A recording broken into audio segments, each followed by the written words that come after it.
రైతుల తరపున వేటాడుదాం వెంటాడుదాం నిద్రపోనివ్వం అంటూ కాంగ్రెస్ ప్రభుత్వంపై ఫైర్ అయ్యారు కేసీఆర్.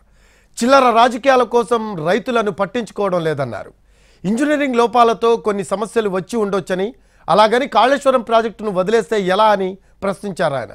ఇక ఒకరిద్దరు చిల్లరగాళ్లు పోతే బీఆర్ఎస్కు వచ్చిన నష్టమేమీ లేదన్నారు KCR. When December 9 has gone, Mr. Chief Minister, where are you sleeping? I am asking you. ఎప్పుడు పోయింది డిసెంబర్ 9?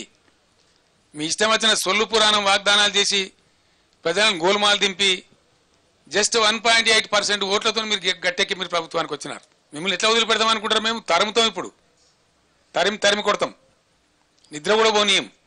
జరుగుతుంది, నిర్మాణం చేస్తే దానికి జరుగుతుంది. నాగార్జున సాగర్ కుంగిపోయింది, కుడివైపు బ్యారేజ్, మళ్ళీ పునరుద్ధరించలేదా, చేయలేదా? కడెం ప్రాజెక్ట్ కొట్టుకపోలేదా?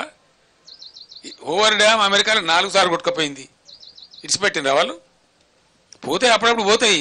కొంతమంది ఇంజనీర్ల తప్పు వల్లనో, అనుకోకుండా ఏర్పడిన ఫలితాల వల్లనో, గోదావరిలో ఎక్కువ వచ్చింది దానివల్ల, జియాలజీలో ఏదైనా కింది మీద అయితేనో, లేకపోతే పిల్లల కింద ఇసుక కొట్టుకపోతుందో జరుగుతుంది.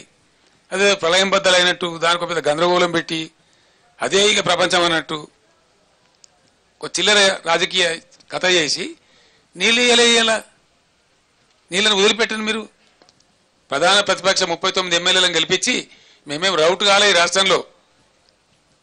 మీరు ఒక్కరినో ఇద్దరినో కుక్కలో నక్కలను గుంజుకొని ఓహో ఆహా అని సంఘాలు గుద్దుకోవచ్చు. అది చాలా చిల్లర, చీప్ టాక్టిక్స్. అది it's a cheap political stunt which is uncared. ప్రజా సమస్యల ముందు, ప్రజల యొక్క బాధ ముందు, ఎండిన పంట పొలాల ముందు ఈ చిల్లర రాజకీయాలు కాదు. ఇవి నడుస్తూనే ఉంటాయి, దీనికి పెద్ద ఇష్యూ కాదు. రాజకీయాల కోసం తీరికలున్నాయి కానీ ప్రజల అవసరాల కోసం తీరికలు లేవు. రైతు బంద్ వేయడానికి తీరిక లేదు. మేము రైతు బంద్ వేస్తే వారం 10 రోజుల్లో వేసేవాళ్ళం. Within 10 days in all the stretches. మొదలు పెట్టినామంటే 10 days, మ్యాక్సిమం ఎప్పుడైనా 12 days అందరు రైతులకు పడిపోయేది. ఇప్పుడు వీళ్ళు అనుమానాలు కలిగించి 5 ఎకరాలకు ఇస్తామని, 3 ఎకరాలకు ఇస్తామని, 7 ఎకరాలకు ఇస్తామని ఇందులో పెద్ద విజయం సాధించినట్టు, తోకమట కథ చేసినట్టు, అదేదో గొప్ప డంబాచారం అన్నట్టు